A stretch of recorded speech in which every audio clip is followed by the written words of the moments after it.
안녕하세요. 네. 네. 제가 먼저 준비한 설교를 먼저 올려놓고 시작을 하겠습니다. 네. 자, 오늘 저의 설교 제목은 예수님은 나의 주님이십니다. 우리 모두 이 고백을 하고 여기에 모이지 않았습니까? 우리 것이 무엇이 있겠습니까? 우리의 건강과 또 우리의 인생, 또 이 교회 모든 것이 주님의 것이고 또 그 고백을 우리가 함께 있게 오늘 제가 편한 마음으로 말씀을 나누도록 하겠습니다. 사실 저는 여기 오기 전에 마음을 많이 준비했어요. 왜냐하면 제가 명동 나간 이후에 거의 8년 만에 설교하는 거였기 때문에 특별한 마음도 들었고 여러 가지 감정들이 떠올랐거든요. 그래서 정말 설교를 준비하는데 어느 날 김용성 형제로부터 또 연락이 왔습니다.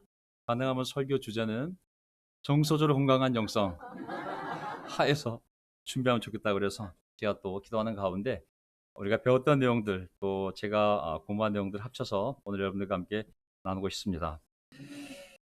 사실 저희 개인사도 나누면서 좀 진솔한 마음을 나누고 싶었지만 아마 밤을 새도 모자라지 않겠습니까? 우리 어머님들 아버님들 인생을 들어보면 야 저분들은 인생을 영화로 만들면 별들의 고향 제목으로 한 10분장까지도 만들 수 있겠구나.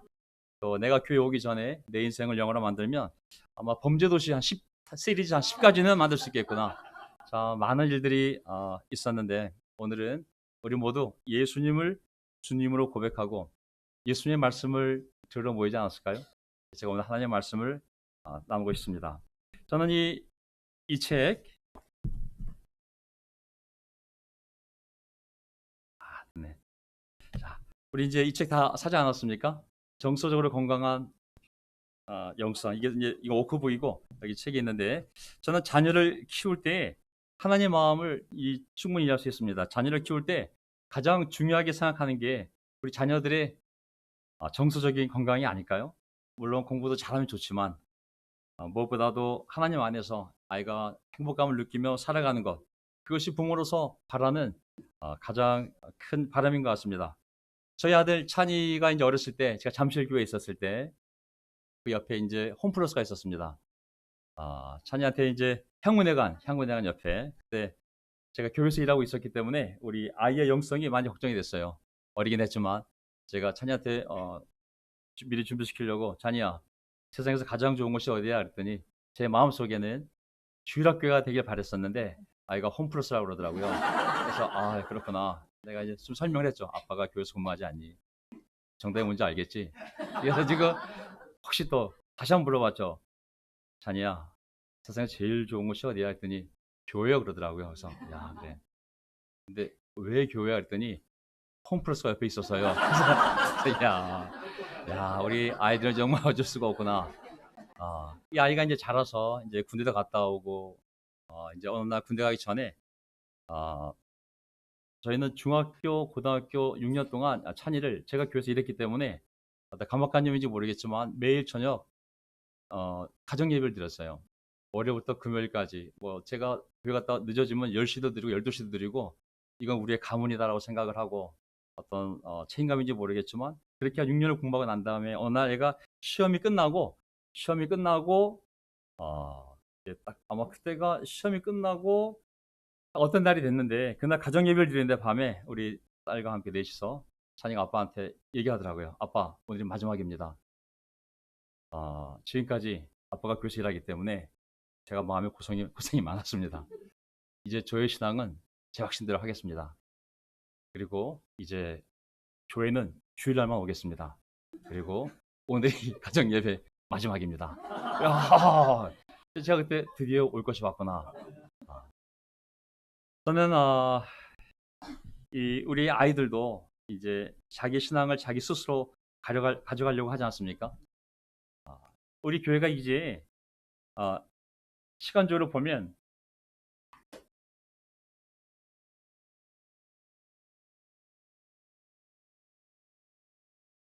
네, 네.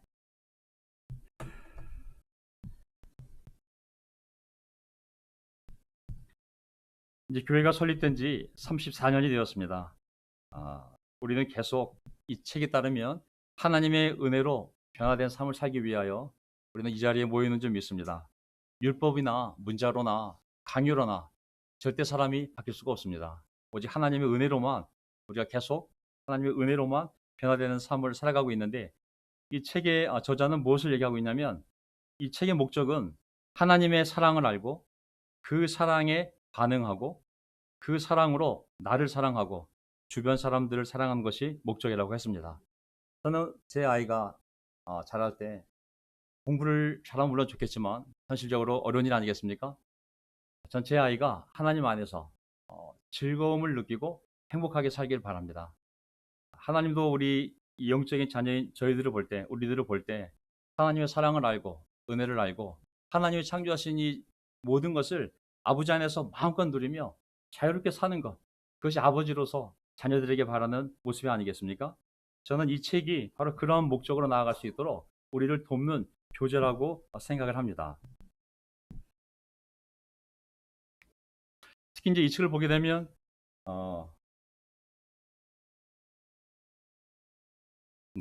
이 책을 보게 되면 특히 이제 영적 성숙과 이 건강한 정서가 함께 있는 삶이 중요하다고 강조하고 있는데, 사실 성경을 보게 되면 이 창조한 인간들로부터 이런 감정적인 표현들이 이제 창세기 3장을 보게 되면 금방금방 나타나거든요. 예를 들면 창세기 3장을 보게 되면 하나님께서 동산을 거니시는 소리를 제가 들었습니다. 저는 벗은 몸인 것이 두려워서 숨었습니다. 두려움이 나오잖아요.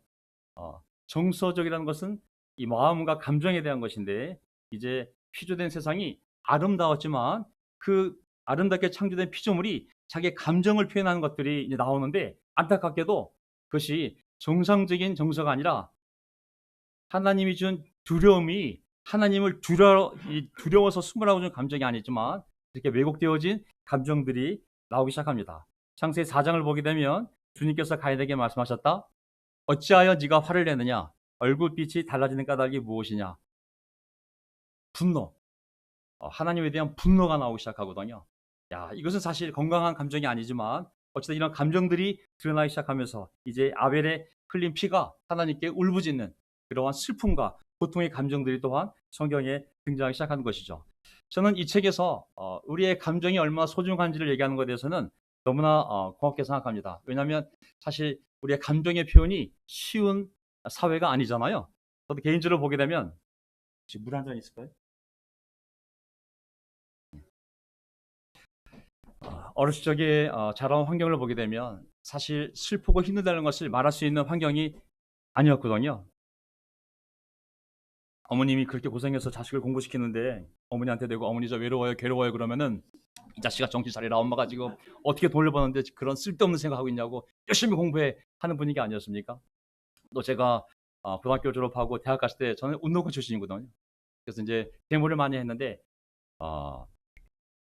주로 이제 하던 일이 어, 데모하고 또 이제 선후배들과 함께 사회과학 서적을 읽고 토론하는 모임을 많이 가졌거든요. 누가 침 내기 아니랄까 봐 아주 그냥 물로 침 내기. 예. 고맙습니다. 근데 이제 우리가 토론할 때 제가 대학생활 토론할 때 선배들과 토론을 할 때 절대 우리의 슬픈 마음을, 어려운 감정을 표현할 수가 없습니다. 제가 너무 힘들어 죽겠어요. 좀 외로워요. 그러면은 하루 들어온 도전이 부르주아적인 멜랑콜리 센터멘탈리즘에 빠져가지고 어떻게 프롤레타리아 혁명을 일으킬 수 있는지 너무 사상적으로 타락했다고. 절대 그런 감정을 표현할 수 없거든요, 사실. 또 이 교회에 들어왔지만 우리 교회 또 특징이지 않습니까? 정말 제가 감정적으로 만약에 힘들어져서 그 당시 디스아프를 했던 어떤 분에게 얘기했다면 형 저 너무 힘들고 외롭고 정말 괴로워요. 마음이 슬퍼지는 것 같아요. 그러면은 그분이 그걸 듣고 어떤 반응을 했겠어요? 정말 또 지렁이 같은 마음을 가지고 셀프 포커스하고 자빠져 있구나. 지금 나가서 전도하기도 바쁜데 그런 이기적인 마음을 가지고 어떻게 제자을 살 수 있는지 회개해야 될 감정이 되었겠죠. 저는 이걸 보면서 그렇구나. 정말 나도 뒤돌아보았을 때 정말 내 이 감정을 인정하고 그것을 드러내놓고 위로받는 것이 정말 부족한 인생이었고 삶이었구나 하는 것을 제가 알게 되었는데, 이 시리즈를 통하여 정말 이렇게 건강하게 감정을 표현하고 그것을 존중하고 그리고 그 감정을 위로하셨다는 것이 얼마나 정말 소중한 것인지를 저도 지금 배워가고 있습니다. 네. 또 이 책에서 네, 좋은 많은 충고들을 주고 있는데 하나님의 일을 하려면 먼저 하나님과 함께 해야 한다. 휴먼 두잉이 아니라 휴먼 빙이 먼저 되어야 한다. 우리 운동 자체가 학창 시절 생각해 보면 직장 생활도 마찬가지고 이 교회 와서도 마찬가지고 항상 빠르게 많은 것을 멀티로 해야 되는 그런 삶이었기 때문에 정말 항상 바쁘게 살아왔는데 어느 순간 멈추라고. 네가 아무리 선한 일을 하고 싶어도 네가 먼저 멈추고 하나님과 함께하면서 힘이 있을 때 그 힘으로 네가 일을 할 수 있는 것이지 네 열정으로 바뀌는 것이 아니라고. 휴먼 두잉이 아니라 휴먼 빙이 먼저 되라고. 이 말도 저에게 큰 위로가 되었습니다. 이 세미나 과정은 우리에게 바쁜 삶을 멈추고 나 자신을 생각하고 그리고 하나님과 함께 시간을 더욱 많이 갖도록 촉구하는 책이기 때문에 우리에게 큰 어, 압박이 되지는 않는 것 같습니다.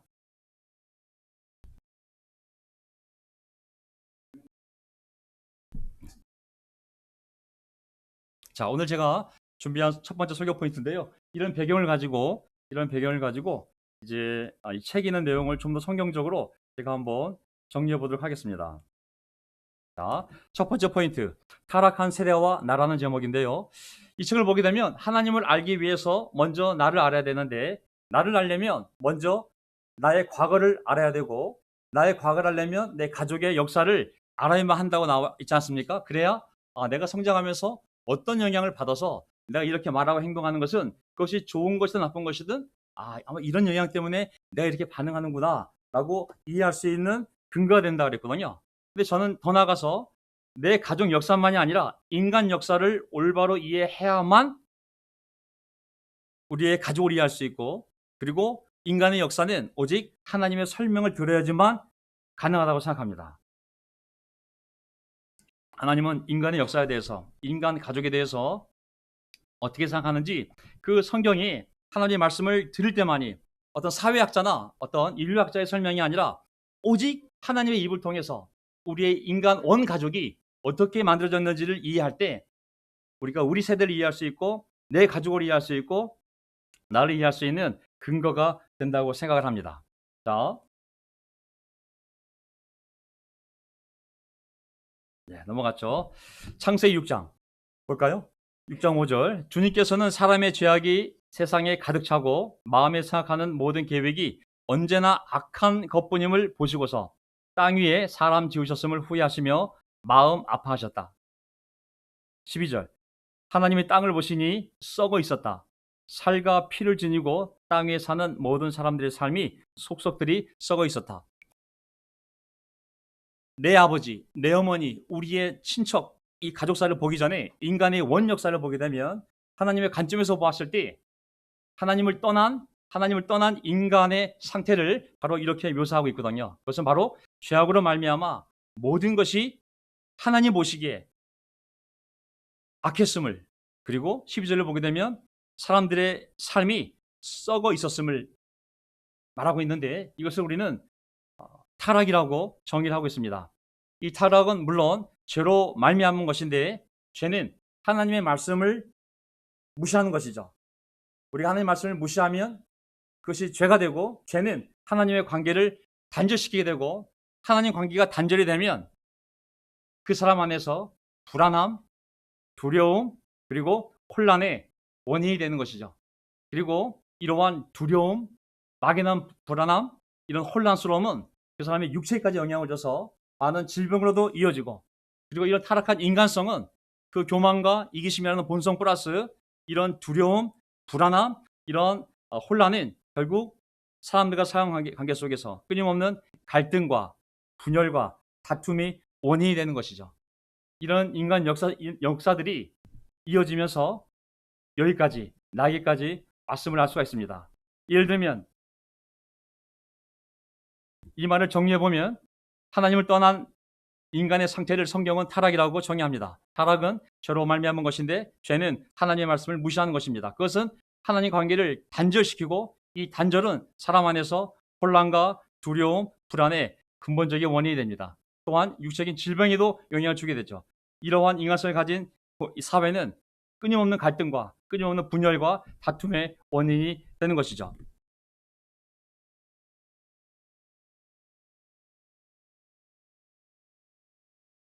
네.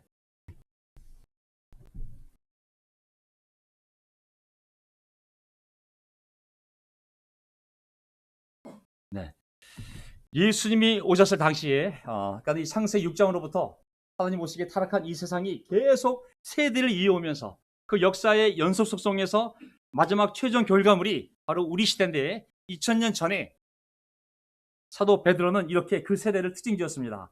2장 40절 사도행전 베드로는 이 밖에도 많은 말로 증언하고 이 삐뚤어진 타락한 폐역한 세상에서 세대에서 구원을 받으라고 그들에게 권하였다. 창세기 6장에 이뤄진 그 타락이 계속 세대를 이어오면서 수천 년 뒤에 그 세대에 대한 하나님의 정의는 바로 삐뚤어지고 타락한 세대였습니다. 그리고 사도 바울이 또 설교하였을 때 빌립보서 2장 15절에 어떻게 이 세상을 정의했냐면 여러분은 이 구부러지고 뒤틀린 세대 가운데서 하나님의 흠없는 자녀가 되어야 합니다. 똑같은 단어를 써서 구부러진 세대라고 얘기하고 있는 것이거든요.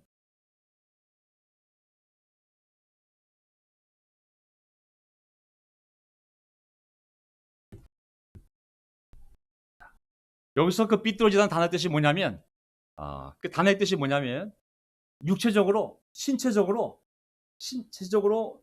그 일부분이 뒤틀린 상태를 불구 상태를 얘기하는 거거든요. 어떤 사고에 의해서 잠시 못 쓰는 정도가 아니라 원래 그 신체가 일부가 뒤틀린 상태를 바로 이 삐뚤어진 세대라는 그 단어가 가지고 있는 의미입니다. 결국은 뭐냐면 인간으로 봤을 때 하나님께서 명령하신 고든 길은 가지 않고 벌을 받을 만한 삐뚤어진 길로 가는 사람들의 본성을 바로 이 타락한 세대, 삐뚤어진 세대라고 성경이 얘기하고 있는 것이죠. 이제 이 타락한 세대 가운데서 하나님께서 나를 어떻게 구원하시는지 이제 구원의 역사가 이제 이어지는 것입니다. 이것은 우리 개인의 가족만의 문제가 아니라 내가 속한 이 세대, 그것이 가정이 되었던 아니면 어떤 제도가 되었던 문화가 되었던 그래서 창세기 6장으로부터 말미암아 끊임없이 죄악된 결과로 타락한 세상에서 누적되어진 결과가 내가 살고 있는 이 세대이며 내가 살아왔던 어린 시절의 또 세대인 것이거든요. 이러한 삐뚤어진 세대에서 삐뚤어진 이 정서를 하나님은 어떻게 올바로 세워가시는지 그것이 바로 하나님의 구원과 나라는 주제 속에서 한번 살펴보겠습니다. 자, 가장 대표적인 얘기가 이제 요셉 이야기 아니겠습니까? 다 배운 내용들이지만 요셉 이야기는 어떻게 보면 구속사 하나님께서 자기 아들을 이 땅에 보내셔서 온 사람을 구원한 이 구속사 관점에서 이 요셉의 삶은 예수님의 삶의 예표가 되죠.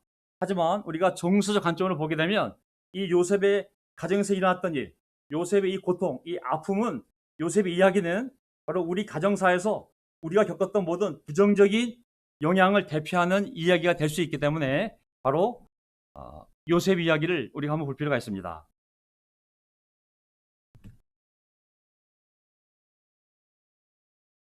파워포인트를 넘겨볼게요. 예. 자, 요셉의 삶을 보게 되면 37장에 요셉이 이제 가족에 의해서 사랑하는 형들에 의해서 끌려가는 모습이 구덩이에 던져지는 모습이 나옵니다. 가족에 의해서 가서 죽으라고 구덩이에 던져지는 그러한 삶을 살다가 상을 처하다가 그 다음에 39장을 가게 되면 요셉이 이제 사랑하는 그 가족에 의해서 이집트의 종으로 끌려가는 모습이 나옵니다. 그리고 종으로 끌려가서 다시 그 주인의 모함으로 말미암아 감옥에 갇히는 모습이 나오게 되거든요. 이게 바로 10대 때 10대와 20대 초반에 발생했던 사건들이었습니다.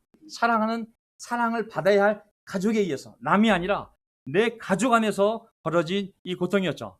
이 삶을 정리했을 때 나중에 요셉이 결혼을 해서 두 아이를 낳고 이름을 지었을 때 자기 삶을 어떻게 정리했냐면 두 아들의 이름으로 정리했는데, 첫째 아들이 바로 51절에 나와 있는 에브라임입니다. 에브라임의 이름이 뭐냐면 하나님이 나의 온갖 고난과 아버지 집 생각을 다 잊어버리게 하셨다.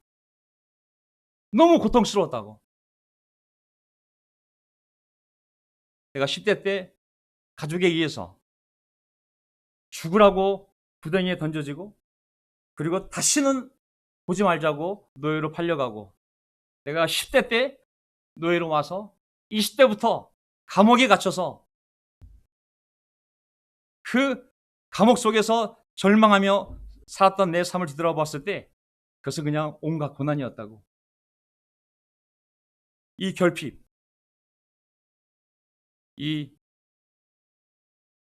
동물도 본능이지 않습니까? 아버지의 집생각이라는 이 끊을 수 없는 이 사무치는 그리움을 내가 감당할 수 없었는데 이 아들을 말미암아 내가 있게 되었다고. 너희 이름은 에브라임이다. 둘째 아들이 생겼을 때 그의 이름을 이렇게 지었습니다. 므낫세. 내가 고생하던 이 땅에서 하나님이 자손을 번성하게 해주셨다. 이집트로 온 것이 유학 온 것이 아니라 사랑하는 사랑의 애들 내 형들이 다시는 너를 보기 싫다고, 다시는 돌아오지 말라고 노예로 팔아서 이 낯선 땅에 와서 내가 종살이하며 감옥에 갇혔던 이 삶은 그냥 고생하던 땅이었다고. 이것이 요셉이 자기 삶을 정리한 자기 아들들의 이름이었습니다. 저는 우리 각자의 가족사에서 우리가 받은 부정적인 영향들이 당연히 있겠죠. 물론 부모님들의 사랑에 대한 감사함은 변함이 없습니다. 아멘. 더구나 이 교회에서 태어난 우리 자녀들은 얼마나 부모에 대한 감사함이 많습니까? 하지만 어쨌든 저도 뒤돌아보면 이제 30살에 이 교회에 와서 세례받고 변화된 삶을 살았지만 그 전까지 저희 집이 가난했습니다. 아주 많이 가난했어요.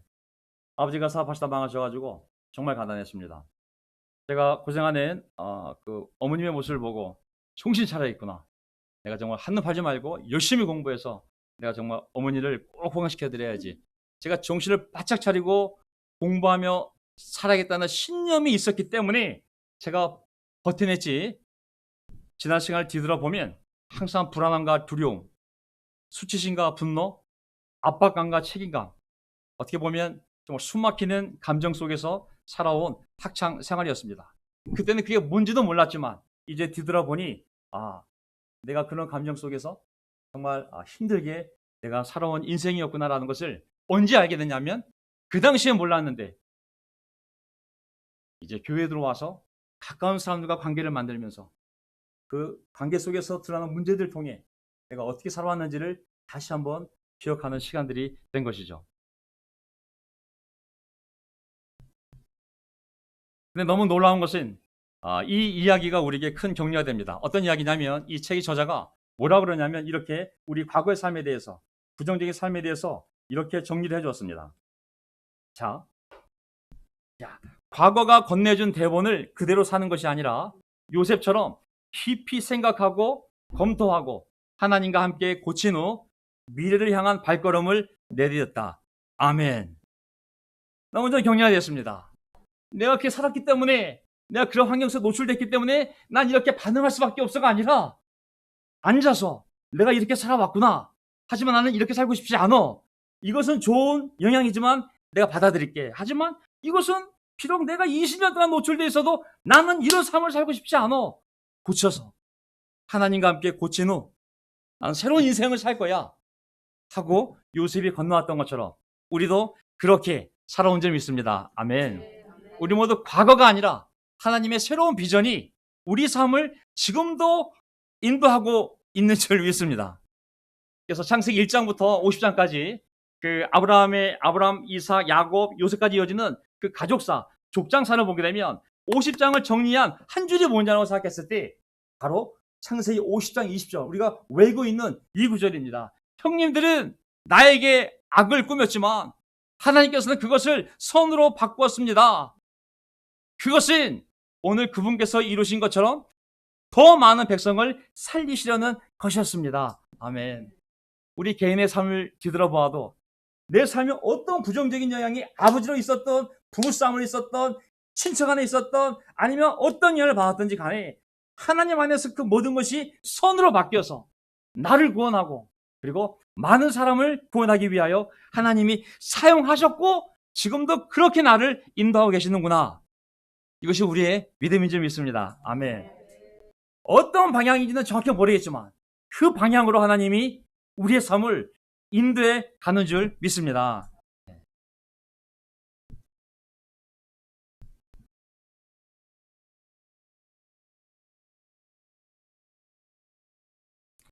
이 말씀을 생각해 보세요.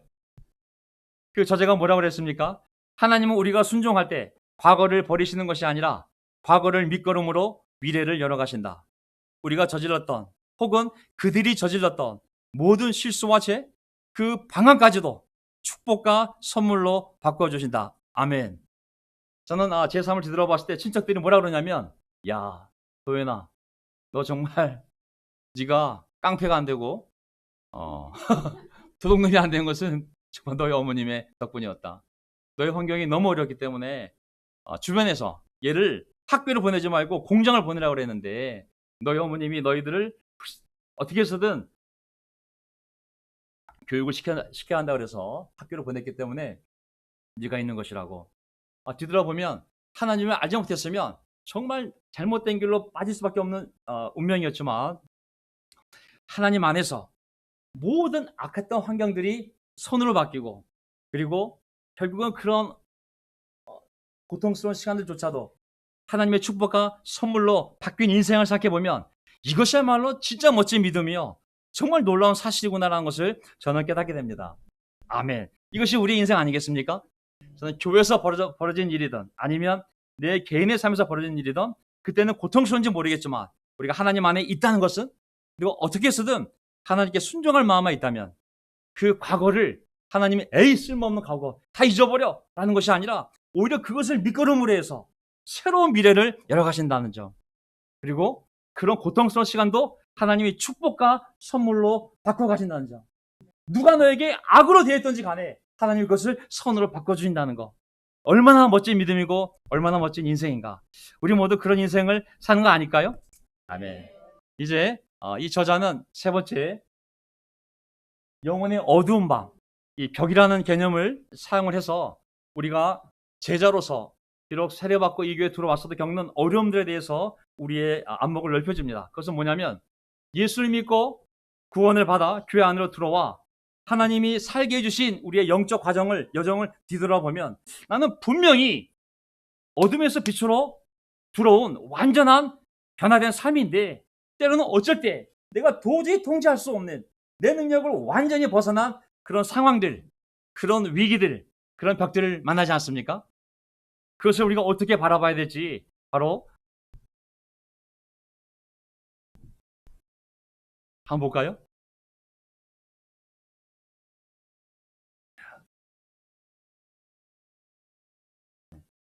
네. 그것을 우리는 영혼의 어두운 밤이라 부를 수 있습니다. 내 안에서 믿음, 사랑, 소망이 다 사라지는 것 같은 상황. 신앙의 사망 선고를 받은 것 같은 그런 시간들. 내가 분명히 하나님 안에서 최선을 다하고 있다고 생각하는데 가족관계 안에서 또 교회 안에서 어떤 벽들을 부딪힐 때 정말 믿음이고 소망이고 사랑이고 뭐고 정말 떠나고 싶다. 이건 더 이상 내가 할 수 있는 것이 아니야. 내가 통제할 수도 없고 누가 도울 수도 없고 이거는 뭐 누가 할 수 있는 문제도 아니고 정말 신앙의 사망 선고를 받은 것 같은 그러한 시간들을 우리가 만나게 된다는 것이죠.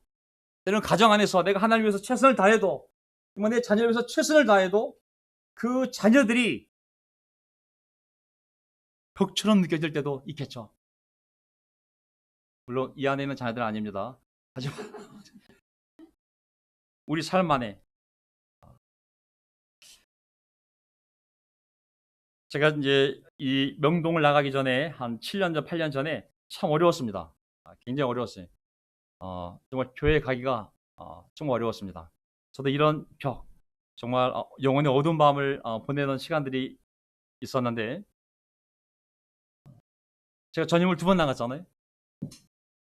들어온 것도 시간은 쉽지 않았지만, 저도 이제 어려운 집안에 이제 자식으로서 돈을 많이 벌어서 가족을 살려야 되는 책임이 있었는데, 직장생활 1년 직장생활하고 돈을 벌 때쯤에 교회에서 전임을 불렀기 때문에 어머니의 이제 허락도 안 받고 전임을 하루아침에 그만두고 집에 통보를 했죠.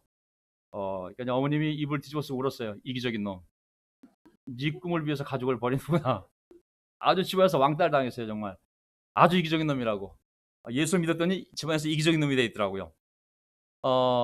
또 교회에서 생활하면서 어쨌든 정말 저의 성격, 어떤 이런 감정적인 문제 때문에 어려움이 있었습니다. 제가 2번의 전임을 그만둘 때도 있었는데, 제 개인적인 문제로 그 이후로도 여러 가지 정말 이 영혼의 어두운 밤, 이 벽은 정말 내가 어떻게 할 수 있는 문제가 아니다.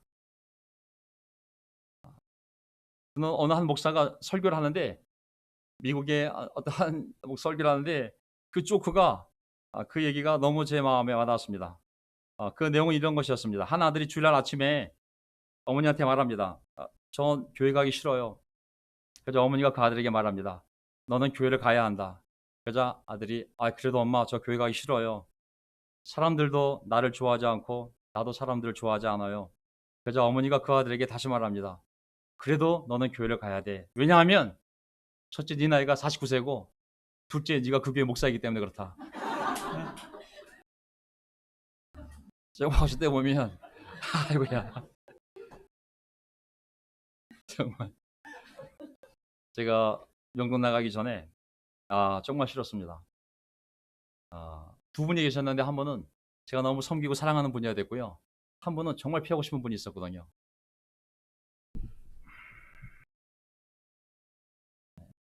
자, 우리 삶의 이 영혼의 어두운 밤, 이 벽에 대해서 창세기 22장 한번 볼까요? 아브라함이 겪었던 이 어두운 밤을 한번 볼까요? 어두운 영혼의 밤을. 하나님 말씀하셨다. 너희 아들, 네가 사랑하는 외아들 이삭을 데리고 모리아 산으로 가거라. 내가 너에게 일러주는 산에서 그를 번제물로 바쳐라. 이것이 언제 때 사건이냐면 21장에 아브라함이 정말 그 신앙을 믿음을 견디지 못하고 그만 타협해서 이스마엘을 낳고 14년 뒤에 진짜 아들 이삭을 낳게 됩니다. 근데 그 큰아들이 이삭을 너무 괴롭혀서 너무 고통을 당하다가 드디어 그 첩과 그 아들을 다 내보내고 이제 그 아들과 함께 처음으로 기쁨을 느끼며 살만할 때 어느 아침에 하나님이 아브라함을 부릅니다. 아브라함아. 아브라함이 너무 기뻐가지고 네 하나님 저 여기 있어요. 근데 나온 얘기가 뭐냐면 이 아들을 나에게 태워 바치는 희생제물로 바치라는 것이었습니다. 이 장소가 모리아산인데 모리아산이 아브라함이 이 명령을 들은 곳으로부터 3일째 되는 이 거리거든요. 자기 아들을 메고 자기 아들 데리고 장작을 메고 3일 동안 가야 되는데 이 길은 사람이 갈 수 있는 길이 아니었잖아요. 일반 신앙인이 넘을 수 있는 벽이 아니었습니다. 내 신앙생활 25년의 결정판, 하나님이 나를 의롭다고 인정하시고 나를 인정하신 그 상징과 같은 아들을 바치라는 것은 정상적인 신앙인이 넘을 수 있는 벽이 아니었거든요. 그가 그 벽을 넘어갈 수도 없고 피해갈 수도 없고 하나님 안녕히 계세요 여기까지입니다. 갈대우로 돌아갈 수도 없고 하나님 1년만 시간 주세요 라고 할 수도 없고 딱 3일째 되는 날 그 모리아산에 도착하는데 아브라함에게 이 엄청난 이 벽을 하나님이 일부러 허락하신 것을 우리 모두 다 알고 있습니다.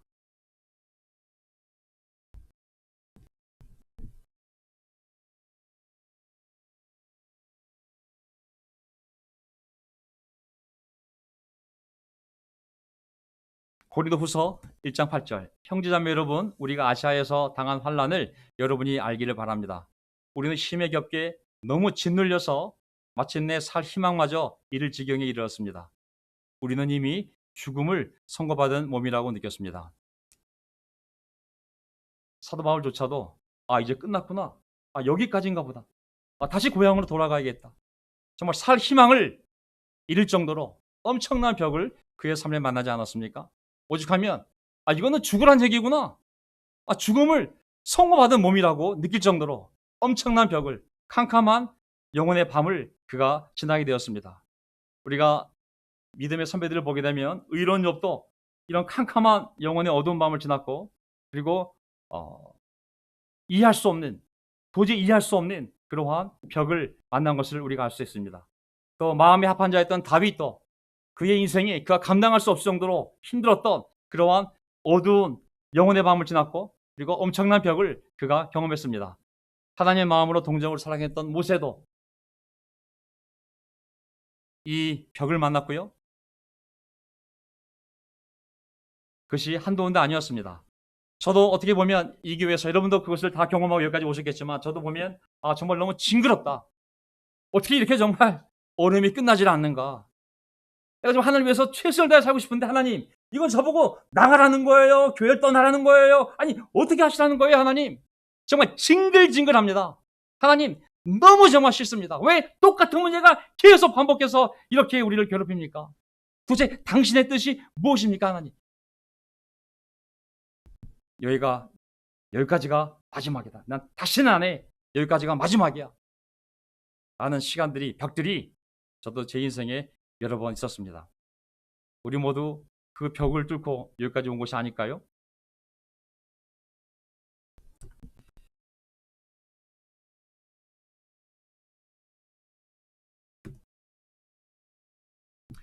그 저자는 무엇이라고 얘기하고 있냐면, 자신의 뜻과 계획을 다 내려놓고 하나님을 기다리는 것이다.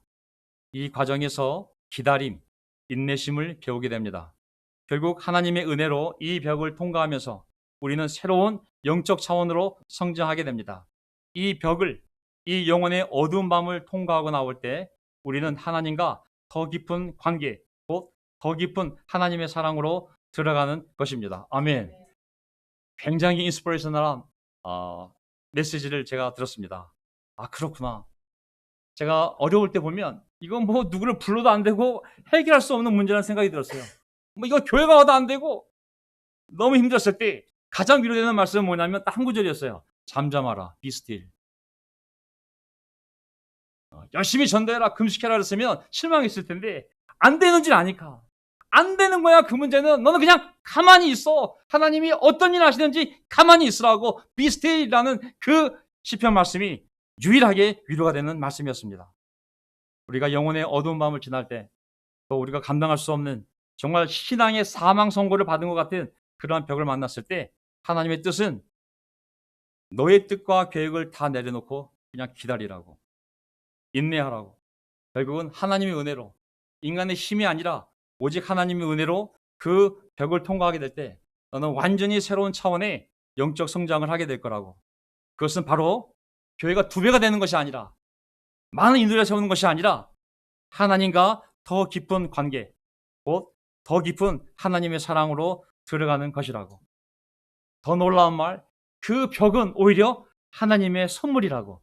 아멘. 아, 그렇구나. 이 벽이 나에게 허락되어진 하나님의 선물이구나. 내가 이 벽을 넘어가면 나는 더 깊은 영성으로 들어가서 하나님을 더 친밀하게 느끼며 더 깊은 사랑에 내가 하나님과 관계를 가져가게 되는구나. 그것이 저에게 큰 소망이 되고 있는 시간입니다. 아멘. 네.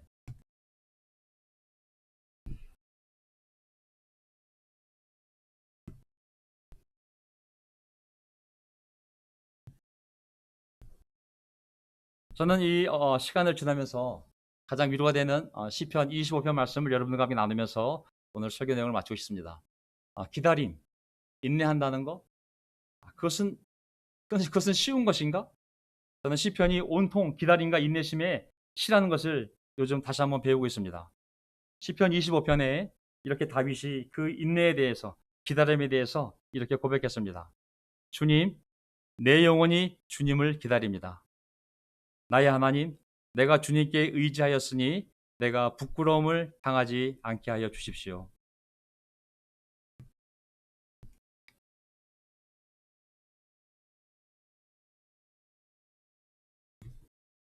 주님의 언약과 계명을 지키는 사람을 하나님은 진실한 사랑으로 인도하신다. 주님을 경외하는 사람이 누굽니까? 그가 선택해야 할 길을 주님께서 그에게 가르쳐 주실 것입니다. 아멘. 우리가 개인적으로, 교회적으로 어떨 때 우리의 신앙을 잃어버릴 정도로 사람에 대한 희망과 또 하나님에 대한 소망이 사릴 정도로 진짜 어두운 시간을, 그리고 그 벽 같은 시간을 우리가 여러 번 넘어왔습니다. 지금도 또 개인적으로, 또 가정적으로, 또 교회적으로 또 이런 시간을 보내는 것이 아닌가 싶습니다. 하지만 우리가 인내하며 하나님을 바라볼 때 그분이 반드시 진실한 사랑으로 우리를 인도해 가시는 줄 믿습니다. 아멘. 저는 어디로 가야 될지 정확히 모르겠어요. 하지만 분명한 것은 그가 선택해야 할 길을 주님께서 그에게 직접 가르쳐 주실 것이다. 저는 하나님께서 우리에게, 우리 각자에게, 또 우리 교회에게 우리가 선택해야 할 길, 우리가 가야 할 주님의 길을 우리에게 가르쳐 주실 줄 믿습니다. 저는 이 마태복음 이 12장에 나와 있는 이 구절이 요즘 1장이 아니라 잘못 찍었는데요. 이 구절이 제 마음속에 많이 났습니다. 정의가 이길 때까지, 하나님이 메시아를 보내게 되면 그 메시아가 어떤 일을 할 거냐면 정의가 이길 때까지 그는 상한 갈대를 꺾지 않고 꺼져가는 심지를 끄지 않을 것이다. 이방 사람들이 그 이름에, 예수의 이름에, 하나님의 아들의 이름에, 메시아의 이름에 희망을 걸 것이다. 상한 갈대. 갈대도 약한데 거기에 상했으니 얼마나 악하겠습니까? 심지 정말 보잘것 없습니다. 천조각인데 거기에 기름이 있어야지만 심지가 사라지지 않는데 기름이 없어서 심지가 스스로 타서 죄가 되는 그 모습이 우리의 영혼을 빗대어 말하고 있습니다. 저는 이 교회 오기 전에 상한 갈대였으며 꺼져가는 심지였습니다. 얼마나 비참하고 가련하고 꺼져가는 심지처럼 이 삶에 대한 좌절 때문에 소망을 잃고 살아갈 때 저는 이 교회에 와서 정말 구원을 맛보게 되었습니다. 아멘. 저는 그 구원이 얼마나 놀라운지, 그것은 이론도 아니요 신학도 아니요, 그것은 정말 제 삶의 세포요, 제 생명이요, 그 구원은 바로 저 자신입니다.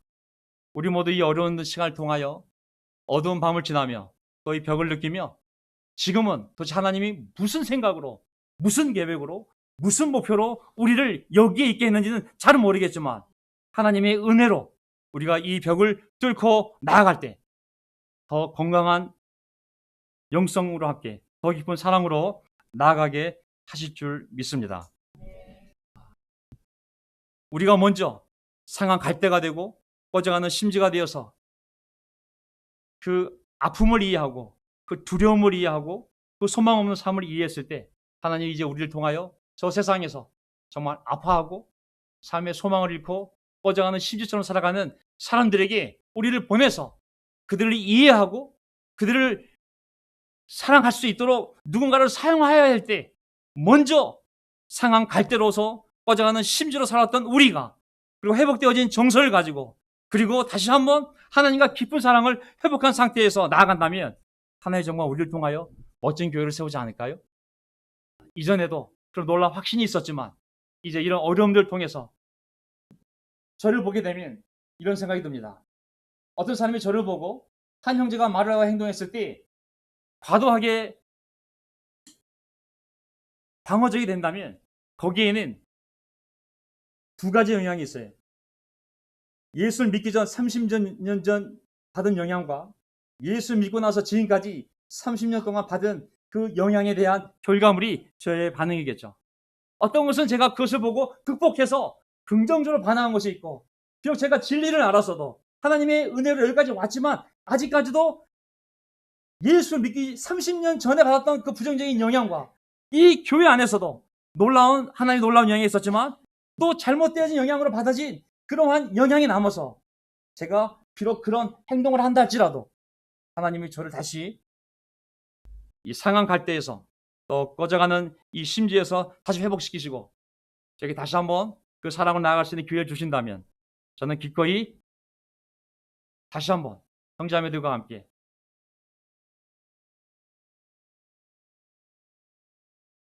세상에 있는 많은 이 상한 갈대 같은 꺼져가는 심지들을 다시 하나님께 데려오는 이 일을 우리가 함께 하고 싶습니다.